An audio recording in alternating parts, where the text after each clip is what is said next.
Oh, here we go, ladies and gentlemen. Here we go. Welcome to Over the Line Hot Takes. And man, it is going down. Donald Trump indicted yet again on 4 new counts related to January 6th. You can imagine how this is going to go. We're going to break it down for you so you know exactly what is going on. As you can imagine, this indictment reads like an MSNBC transcript, but nonetheless, here she is. 4-count indictment. United States of America versus Donald J. Trump. Count 1, conspiracy to defraud the United States. Count 2, conspiracy to obstruct an official proceeding. Count 3, obstruction of an attempt to obstruct an official proceeding. Okay, whatever. And 4, conspiracy against rights. Whatever all that means. We're going to tell you exactly what that means. First of all, let me thank VaporForge for bringing you this part of the show. Let me get my fancy VaporForge sign. Boom, baby. VaporForge, proud sponsor of Over the Line. You see the number right there for those of you listening, 205-874-9010. All your vape needs, all your Delta 8, CBD, all that jazz, they got you covered. And they support this show and make sure this show keeps on going. So there's the counts. Jack Smith coming out just moments ago and reading off the list of BS that they're apparently charging Donald Trump with. So yet again, here we go. Another indictment of a former president. This time, get this, this time it's because of things he said. That's right. You didn't know speech was criminalized in the U.S. now. Well, guess what? It is. Here's Jack Smith with his speech just earlier. Good evening. Today, an indictment was unsealed, charging Donald J. Trump with conspiring to defraud the United States, conspiring to disenfranchise voters, and conspiring and attempting to obstruct an official proceeding. The indictment was issued by a grand jury of citizens here in the District of Columbia, and it sets forth the crimes charged in detail. I encourage everyone to read it in full. The attack on our nation's capital on January 6th, 2021, was an unprecedented assault on the seat of American democracy. As described in the indictment, it was fueled by lies. Lies by the defendant targeted at obstructing a bedrock function of the U.S. government, the nation's process of collecting, counting, and certifying the results of the presidential election. The men and women of law enforcement who defended the U.S. Capitol on January 6th are heroes. They are patriots and they are the very best of us. They did not just defend a building or the people sheltering in it. They put their lives on the line to defend who we are as a country and as a people. Now, you see what I mean by this reads like an MSNBC transcript. It's the same Democrat talking points. You heard it during the January 6th hearings in front of Congress where they made a big to-do with big-time production companies and made you watch their boring hearings for hours on end. Listen to the way that he describes these charges. He's not just a straight-edge prosecutor that's coming out and just reading you the facts of the case. No, he's going to go in a big drawn-out thing about, we love our men and women in law enforcement. This was an attack on them. They were so brave that day, and Donald Trump had to have them killed. They defended the very institutions and principles that define the United States. Since the attack on our Capitol, the Department of Justice has remained committed to ensuring accountability for those criminally responsible for what happened that day. This case is brought consistent with that commitment, and our investigation of other individuals continues. In this case, my office will seek a speedy trial so that our evidence can be tested in court and judged by a jury of citizens. In the meantime, I must emphasize that the indictment is only an allegation and that the defendant must be presumed innocent until proven guilty beyond a reasonable doubt in a court of law. I would like to thank the members of the Federal Bureau of Investigation who are working on this investigation with my office, as well as the many career prosecutors and law enforcement agents from around the country who have worked on previous January 6th investigations. These women and men are public servants of the very highest order, and it is a privilege to work alongside them. Thank you. What an utter scumbag this guy is. I mean, a straight-up scumbag, Jack Smith, worst of the worst. Just check out his record. He's been reprimanded countless times for legal malpractice and using the law to go after political enemies. That's why they picked the guy, because nobody else wants to ruin their own career, ruin their reputation to go after a political enemy. Everybody else is kind of like, man, no. I mean, if it doesn't work out, it's going to look pretty bad. Jack Smith's like, I'll do it. I'll do it because I don't have anything to lose. My reputation is torn already. Merrick Garland's like, yeah, that's my kind of guy. Let's get him. Let's take it on. So here's the charges. Again, what do we got? We got count 1, conspiracy to defraud the United States. Count 2, conspiracy to obstruct an official proceeding.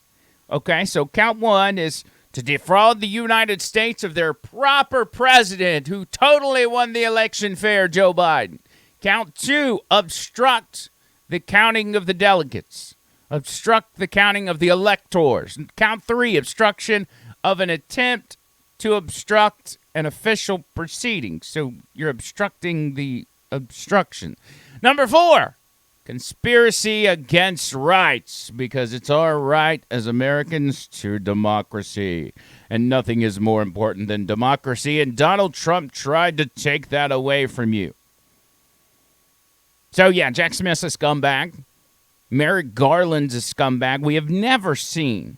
You know, I think back, and the FBI, the DOJ, has been pretty scummy over the years, but none of us really realized that until over the past few years. Really, it took Donald Trump and their attempts to go after him for us to realize how scummy the DOJ was. But at this point, we have never seen it at a more corrupt level. Corrupt to its core. No more of this, there's some good guys, there's just a few bad guys. They all look like bad guys now. Your rank and file guys, fine. Probably good people. But at the top, there can't be anybody at the top that's good people, because they're not doing the right thing. They're not putting a stop to this bogus bullcrap. Here's Merrick Garland just moments ago being questioned by reporters after Jack Smith lays out the indictment. Now, keep in mind, Merrick Garland is Jack Smith's boss, so he's calling the shots. January 6th, attack on our democracy. Career men and women of the Justice Department engaged in what has become the largest investigation in our history. In November last, I appointed Jack Smith, a special counsel, to take on the ongoing investigation in order to underline the department's commitment to accountability and independence. Mr. Smith and his team of experienced, principled career agents, prosecutors, have followed the facts and the law wherever they lead. Any questions about this matter will have to be answered by the filings made. Thank you. You're such a good guy. Thank you for answering questions. Scumbaggery. I just can't. I don't have another word for this. And make no mistake, Merrick Garland, our principled and honest prosecutors, are doing the best job. This is the most in-depth investigation we've ever done. This is the goodest job we've ever done in an investigation. They have put all their eggs in the January 6th basket, which is what this is related to, obviously. It's all related to January 6th. And the first thing I thought when I got the news this afternoon that these indictments were coming down the pipe, I contacted Leland, who was on the air at the time, and he knew it was coming. I just said, hey, keep your eyeballs on this. The first thing I thought when it came down, I said, never have I been more convinced that J6 was a setup. I don't know that I've ever been as convinced as I am now. We know everything from Ray Epps to feds in the crowd and everything else. We know all that. We know Nancy Pelosi just happened to have a camera crew with her that day shooting a documentary, and we know that police were ill-equipped and they denied Donald Trump's request to have National Guard troops. We know all that. But this right here lays it out perfectly for you. They wanted January 6th to happen so this day would come. It was never about anything other than preventing him, Donald Trump, from running for president. That's what this is. You know why? Because they're scared to death they can't beat him. No matter how many Republican pundits tell you Donald Trump's a loser, he's a 3-time loser, he can't win. They're lying. He can win. With a fight against the fraud, Donald Trump can win, and that's why they're doing this. They knew that back in 2020. That's why J6 had to be set up.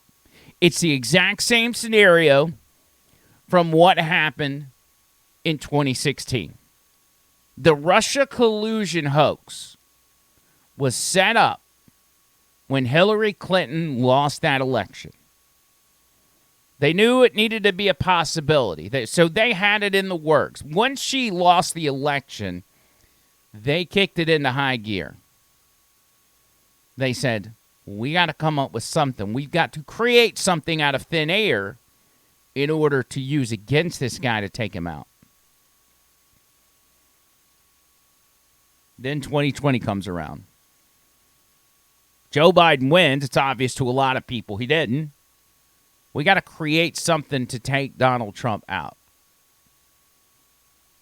There you go. The reason for that is for this to happen. Because the popularity is what they're afraid of. Donald Trump's dominating in the polls. And they're going to tell you over and over, Donald Trump's unelectable. He can't get independent voters. He can't. He's not popular enough. Donald Trump got 75 million votes. Y'all hear me?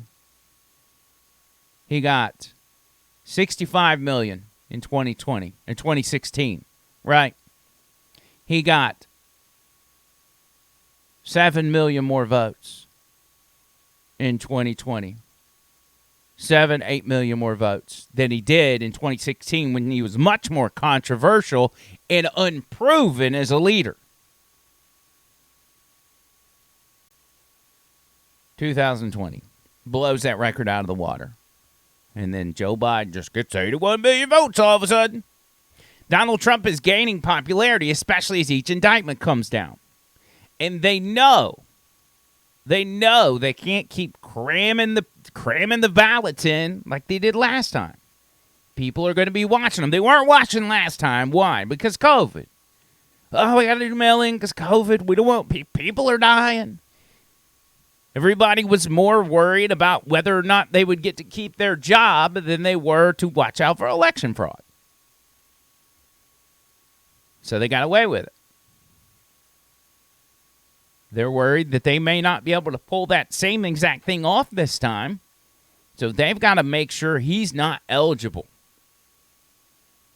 That's where every bit of this comes from.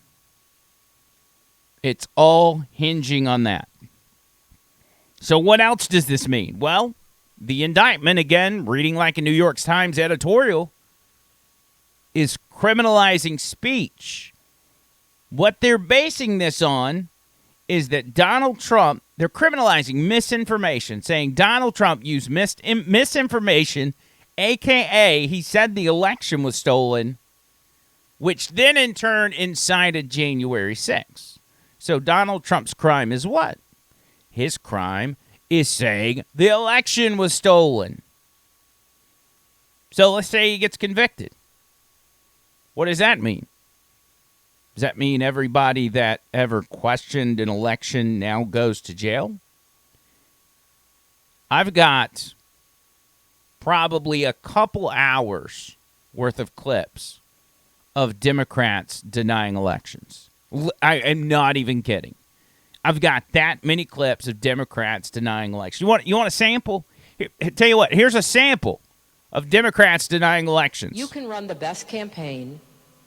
You can even become the nominee. And you can have the election stolen from you.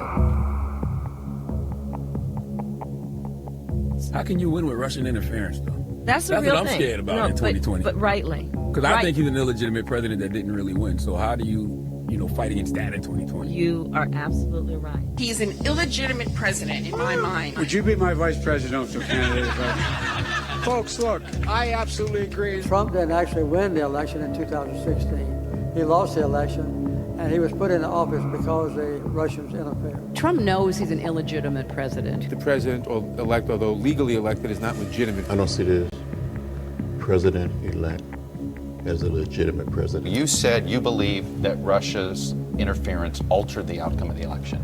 I do. We have a president who, if in fact it is proven, has been assisted by the Russians and may in fact not be a legitimate president. The one thing that Trump is fearful of when it comes to his being president is that finally we will see how illegitimate his victory actually was. I have an objection. I object to the 15 votes from the state of North Carolina. I object because people are horrified. He's an illegitimate president. Do you believe Trump is a legitimate president? What I believe is that there's no question that the outcome of this election was affected by the Russian interference. There absolutely is a cloud of illegitimacy. So that legitimacy is in question, yes. So that was a very tainted election. And in that sense, it's illegitimate. Why do you think the president is going to such great lengths to essentially prove that he beat you? Because he knows he didn't. He knows he's an illegitimate president. Stolen emails, stolen drone, stolen election. Welcome to the world of unprecedented Trump. So do you believe President Trump is an illegitimate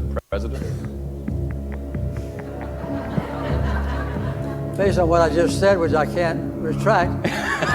In the Russian attempt to have the election. And frankly, the FBI is weighing in on the election. Jail, jail, jail, jail. Everybody goes to jail. You're in jail. Jerry Nadler, you're going to jail. Jimmy Carter goes to jail. Everybody's going to jail. Did you see all the different people that were denying the electors in Congress? Could you believe it? They were raising objections about electors during the electoral count. Shocking. You know, that's that whole thing that Mike Pence said he couldn't do? He couldn't send electors back to the states. Remember that? That's what Democrats were doing in increasingly large numbers during the 2016 election, during the 2020 election,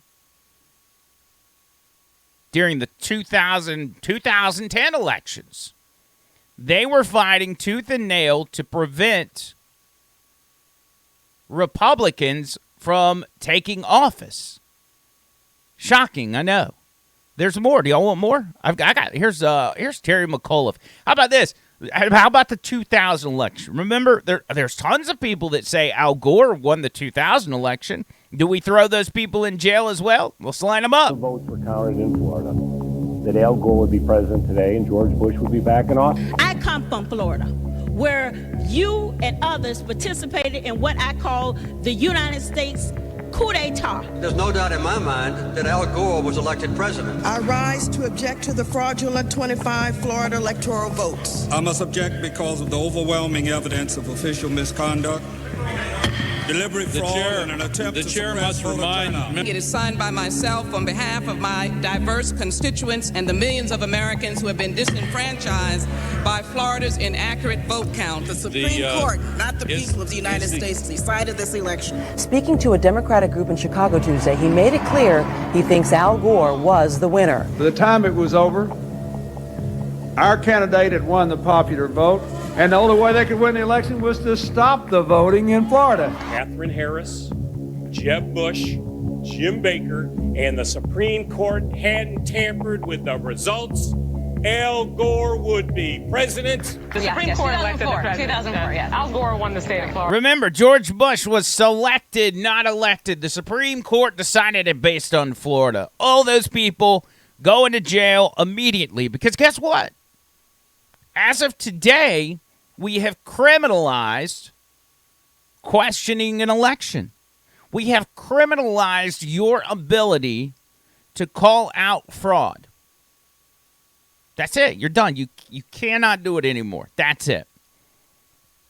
Yeah, maybe it's criminalizing free speech, but we've criminalized, with this DOJ, we've criminalized misinformation. That should be scary to everybody. We've seen the violation of the First Amendment over the past couple of years with the Twitter files, with Facebook, collusion between the FBI and social media. We've seen the First Amendment be trampled on like never before. But this may be the point to which they were trying to get. This may be the end goal. Because if they can criminalize you telling lies according to them, you saying untruths, I hate to break it to you, we're all done. I'll be the first to go. An important thing to look at is the timeline here. All right? Of course, this is about stopping Trump, but this is also about covering up for the Bidens, which we've talked about on the radio show for the past 2 days at length. I want you to look at this timeline. On June 7th, the FBI releases documents to Congress alleging the Bidens took a $10 million bribe from Burisma. What happened on June 8th? Jack Smith indicted Trump in the Mar-a-Lago documents case the very next day. On July 26th, Hunter Biden goes to court and rejects a sweetheart plea deal after it was revealed that the DOJ tried to give him blanket immunity from future prosecution. Remember that. That was just the other day. He got a sweetheart deal thrown out because the judge wouldn't give him blanket immunity for future charges. The very next day, July 27th, Jack Smith adds more charges for the Trump and the Mar-a-Lago case.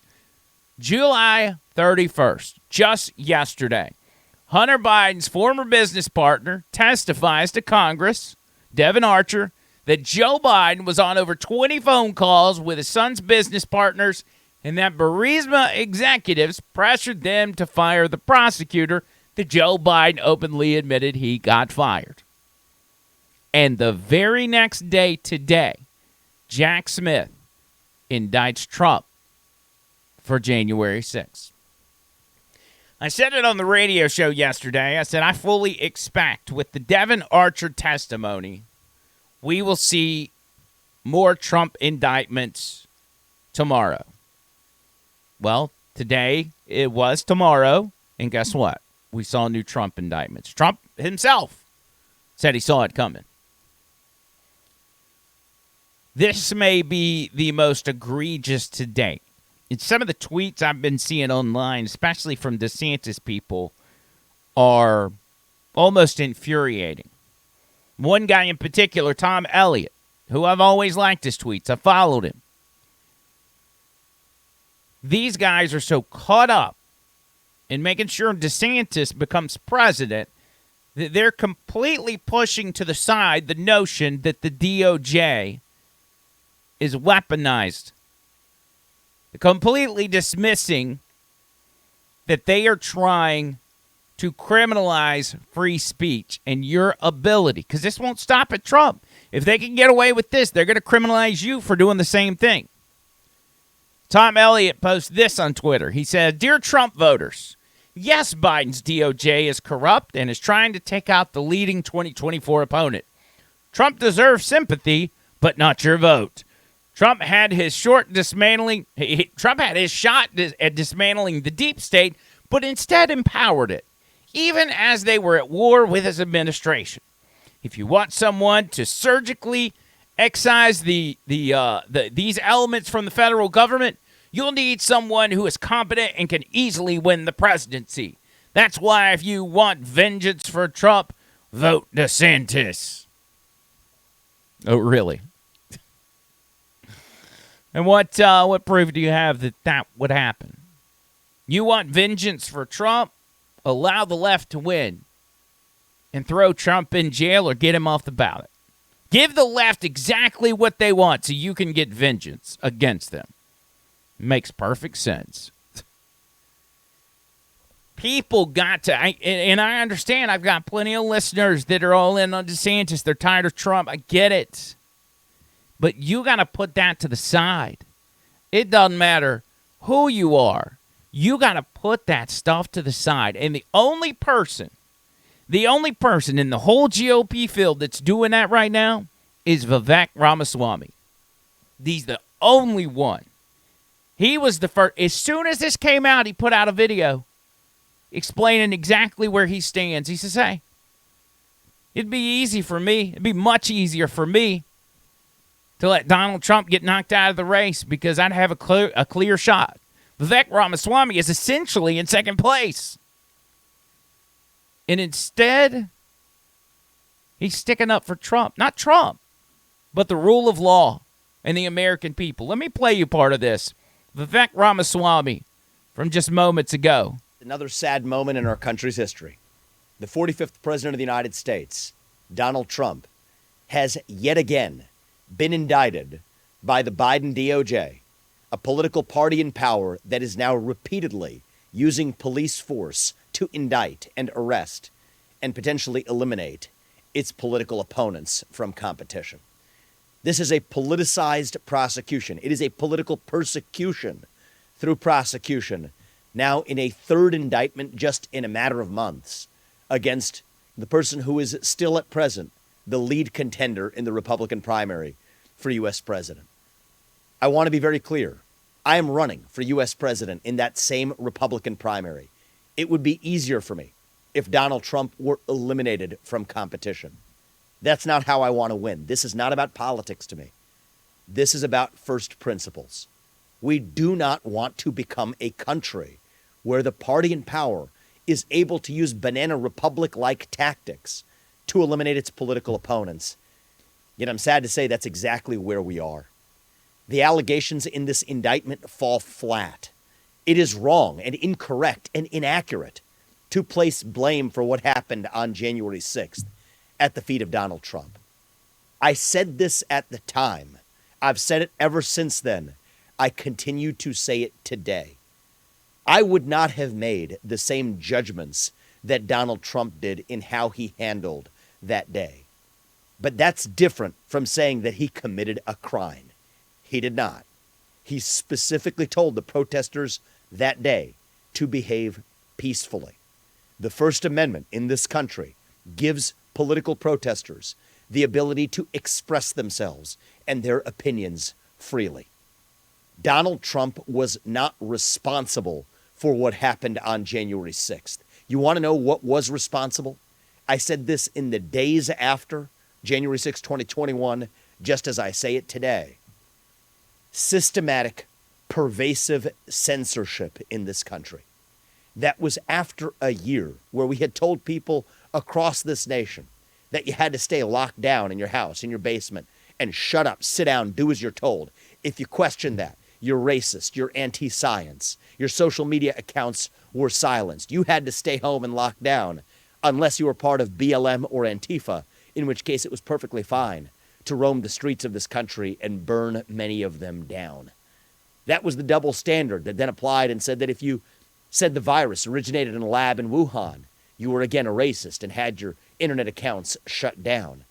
You were then told you had an election where you could express yourself to put the right person in charge of fixing these problems, and instead, your accounts were suppressed if you sent a mere message saying that the Hunter Biden laptop story from the New York Post was real.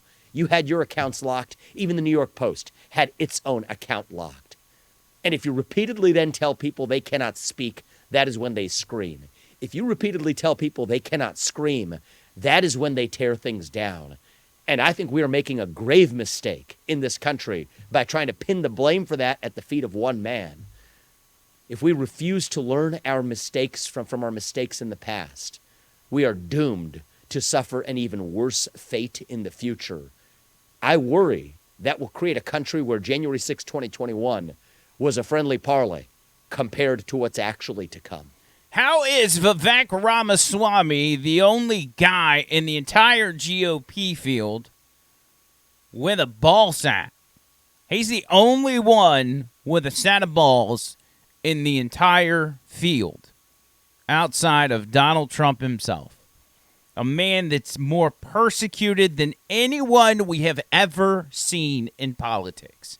Politics has been nasty for a long time. Even way back in the day, people would get killed. They'd get shot in the halls of Congress.